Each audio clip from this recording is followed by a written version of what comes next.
So அந்த காலத்துலலாம் நம்ம பாட்டியெல்லாம் ஒரு 6-7 குழந்தைங்க ரொம்ப சாதாரணமாக நல்லபடியாக பெற்றெடுத்து அவங்கள நல்லபடியாக வளர்த்து ஆளாக்கியிருக்காங்க. ஆனால் இந்த காலகட்டத்தில் ஒரு குழந்தைய பெற்றெடுத்து வளர்க்குறது அப்படிங்கிறதே ரொம்ப டிஃபிகல்ட்டான டாஸ்க்காக இருக்குது. ஸோ ஒரு பெண் குழந்தை பிறக்கிறப்பவே அவங்களுக்கு இவ்வளோ நம்பர் ஆஃப் எக்ஸ் தான் அப்படிங்கிறது வந்து ஃபிக்ஸடாக இருக்கும்.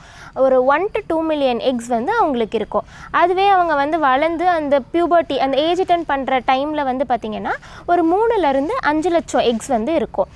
மாதம் அவங்களுக்கு வர பீரியட்ஸ் அப்போது ஒரு 5 to 6 எக் வந்து வளர ஆரம்பித்து அதில் ஒரு எக் மட்டும் நல்லா மெச்சூராக டெவலப் ஆகி உங்களுக்கு அது ரிலீஸ் ஆகும். ப்ரெக்னன்சி நடக்கிற வாய்ப்புகள் இருந்தால் அந்த எக்கும் விந்தனும் சேர்ந்து கரு உருவாகிறதுக்காக அந்த மீதமுள்ள 4-5 எக் வந்து உங்களுக்கு அது வந்து வேஸ்டேஜ் ஆகிடும்.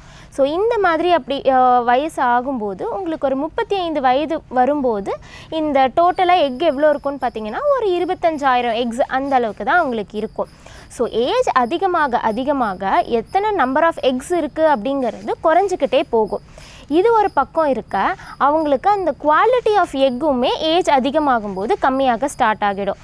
அதனால் என்ன ஆகும்னா நிறைய genetic defects, chromosomal defects, down syndrome இந்த மாதிரியான விஷயங்கள் இதெல்லாம் வரதுக்கு வாய்ப்புகள் வந்து அதிகமாக இருக்கும். வேறு என்ன ரொம்ப வயசு அதிகமாகறனால வேறு என்ன காம்ப்ளிகேஷன் வரலாம், ஏன் வந்து சீக்கிரமாகவே கன்சீவ் ஆயிடணும் அப்படின்னு சொல்கிறோம் அப்படின்னு பார்த்தீங்கன்னா உங்களுக்கு வந்து ஒரு ஏஜ் வந்து அதிகமாக உங்களுக்கு ப்ரெக்னன்சி ஆகிறதே வந்து கஷ்டம்னு பார்த்தோம். ஏன்னா கருமுட்டையோட எண்ணிக்கை கம்மியாயிடுது, குவாலிட்டி கம்மியாயிடுது.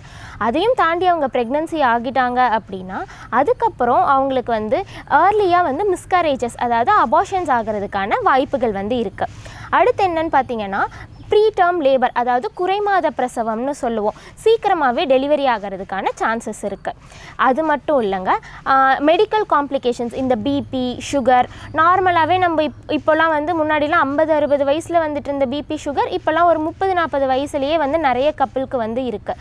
ஸோ அந்த மாதிரி பிபி, சுகர் வந்தது அப்படின்னா சுகர் லெவல் வந்து கண்ட்ரோல் இல்லை, அவங்களுக்கு ரொம்ப அதிகமாக இருக்குது அப்படின்னா நிறைய காம்ப்ளிகேஷன் அதனாலேயே வரும்.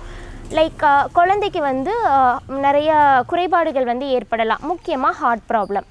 சரி, அப்படியும் ஓகே இது எல்லாமே இல்லை, சக்ஸஸ்ஃபுல்லாக அவங்க க்ராஸ் பண்ணிட்டாங்க அப்படின்னா டெலிவரி டைம் பிரச்சனை வர்றதுக்கு வாய்ப்பு இருக்குது. ஏன்னா பாப்பா வந்து பெரிய பாப்பாவாக இருக்கும், சுகர் கண்ட்ரோல் இல்லை அப்படின்னா. அப்போ என்னாகும், நார்மல் வெஜினல் டெலிவரிக்கு கஷ்டமாக இருக்கும். அதனால் உங்களுக்கு வந்து ஏதாவது ஃபோர்செப்ஸோ இல்லை வேக்யூமோ போட்டு டெலிவர் பண்ணுற மாதிரி இருக்கும். சில நேரம் வந்து பார்த்திங்கன்னா சிசேரியன் பண்ணுற மாதிரியான வாய்ப்புகள் கூட இருக்குது. ஸோ இதனால தான் ஏஜ் வந்து ரொம்ப அதிகமாகும்போது இந்த காம்ப்ளிகேஷன்ஸ் எல்லாம் வராமல் தடுக்கணும் அப்படிங்கிறதுக்காக தான் நம்ம சீக்கிரமாக பிளான் பண்ணுங்கிறது. அப்படி பார்த்தா குழந்தை பெறுவதற்கு ஒரு ஆரோக்கியமான குழந்தை பெறுவதற்கு சரியான வயது என்ன அப்படின்னு பார்த்திங்கன்னா ஒரு 20 வயசுலேருந்து 30 வயசு வரைக்கும். ஏன்னு பார்த்தோன்னா அந்த டைம் தான் நமக்கு காம்ப்ளிகேஷன்ஸ்லாம் கம்மியாக இருக்கும். இந்த 30 to 35 வயது வந்து ஓகே, இந்த 35 வயது தாண்டும் போது தான் நமக்கு காம்ப்ளிகேஷனோட ரேட் எல்லாமே ரொம்ப அதிகமாக இருக்குது. சரி ஓகே, வயது அதிகமாக தான் இருக்கக்கூடாது. சரி டாக்டர், அப்போ ஒரு 17-18லேயே வந்து குழந்தை பிளான் பண்ணிக்கலாமா அப்படின்னா நம்ம கவர்மெண்ட் 21 வயசில் தான் கல்யாணம் பண்ணிக்கணும் அப்படின்னு சொல்கிறாங்கன்னா அவங்க சும்மா சாதாரணமாக சொல்லலை. அதுக்கு பின்னாடி நிறைய ரிசர்ச் இருக்குது. ஏன் வந்து 21 வயசு அப்படின்னு சொல்கிறாங்கன்னா ரொம்ப டீனேஜில் 17-18 வயசு நம்ம வந்து அதை டீனேஜ் ப்ரெக்னன்சின்னு சொல்லுவோம். அந்த டைமில் அவங்களுக்கு வந்து ப்ராப்பராக வந்து அவங்களோட டெவலப்மெண்ட் வந்து போன்ஸே வந்து ஒழுங்காக மெச்சூர் ஆகிருக்காது. ஸோ அந்த ஹிப் போன், பெல்விக் போன் வந்து உங்களுக்கு நல்லா விரிஞ்சு கொடுத்து நல்லா இது பண்ணும்போது தான் சுகப்பிரசவம் வெஜினல் டெலிவரி ஆகிறதுக்கு ஹெல்ப்ஃபுல்லாக இருக்கும்.